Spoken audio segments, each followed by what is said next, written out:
Welcome to Judeo-Christian Clarion's podcast on Lent.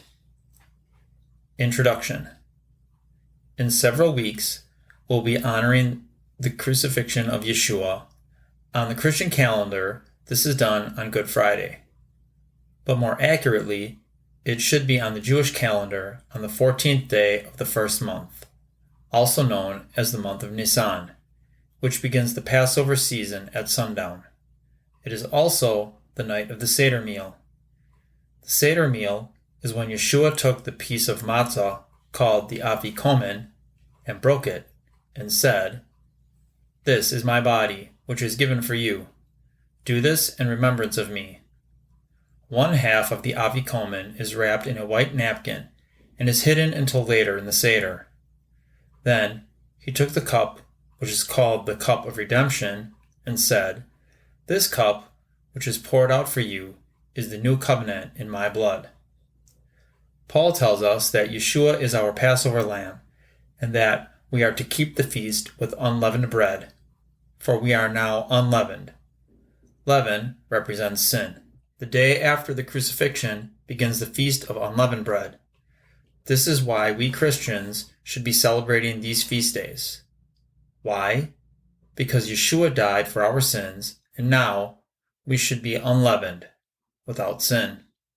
Romans 6 tells us that we should now be dead to sin because our old self has been crucified with him. We want to take a closer look at all of this because Lent is not about giving up cake and cookies, but about giving up the sins that keep us from walking in newness of life.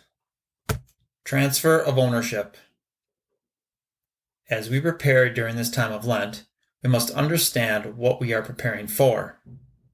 And it's not the Easter bunny and chocolate eggs.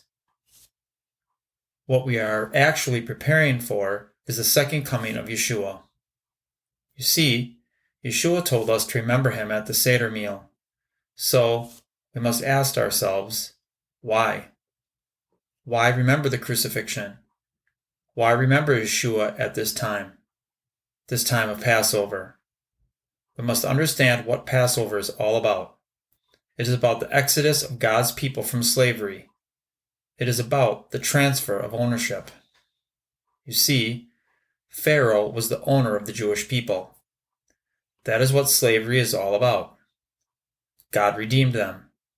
In other words, he paid for their freedom and they became his. That night, the blood of the Passover lamb covered them as the death angel passed over them. And so too, the blood of our Passover lamb, Yeshua, covers us, and his redemption paid for us to now belong to God. We are no longer slaves to sin and death, all symbolic in the Exodus. Pharaoh, the devil, Egypt, the kingdom of darkness, leaven, sin, and as for the passing through the Red Sea, well, I will let Paul tell you in Romans 6, 3-6. Or do you not know that all of us who have been baptized into Messiah Yeshua have been baptized into his death? Therefore, we have been buried with him through baptism into death, in order that, as Messiah was raised from the dead through the glory of the Father, so we too might have newness of life. For if we have become united with him in the likeness of his death, certainly we shall be also in the likeness of his resurrection. Knowing this, that our old self was crucified with him, that our body of sin might be done away with, that we should no longer be slaves to sin. It's hard for you to understand this if you are Catholic, because Catholics baptize infants, though that was not always the case. But those who are baptized as adults are submersed into the water. For this is the Jewish way, which is the true meaning of the word baptismo, which then makes the illustration of Paul make more sense. When Israel went into the Red Sea, it was like being submersed, symbolic of death, and buried. And when they came out of the sea, it was like being resurrected. So the Passover story is for everyone. For Yeshua came as our Passover lamb and redeemed us from the kingdom of darkness and brought us into his own kingdom of light.